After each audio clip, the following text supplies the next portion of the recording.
Le sourire est de retour pour ces femmes du quartier. Elles retrouvent enfin leurs habitudes dans les locaux de Mosaïque avec l'atelier cuisine et bien plus encore. Ça, vous savez ce que c'est? C'est les raves qu'on va éplucher, qu'on va couper en petits dés. J'ai connu plein de gens que je ne connaissais pas. Il y a la mixité, il y a ce partage, ce petit lien.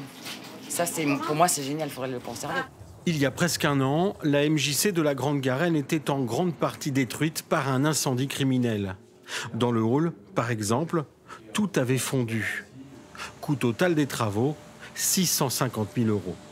C'est une facture qui a été prise en charge pour partie par l'assurance avec un reste à charge pour la ville de 225 000 €, qui sont liés à une franchise assurantielle qui est très élevée depuis les émeutes pour Angoulême, mais comme pour d'autres villes de France, et puis qui sont liés ensuite à la vétusté, au rééquipement de la médiathèque. Depuis ce matin, les activités reprennent, peu à peu, comme ici dans la partie informatique.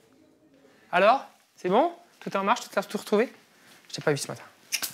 Les centres sociaux, c'est un outil indispensable pour le développement d'un quartier et pour les besoins de ses habitants. Pendant la période de reconstruction, les activités ont été mises en suspens ou délocalisées. Une période difficile pour certains des 40 salariés. Moi, je l'ai très mal vécu. Du fait de ne pas pouvoir réintégrer mes locaux de base et du fait qu'il y ait des vols et des incendies, et ça n'a pas été facile.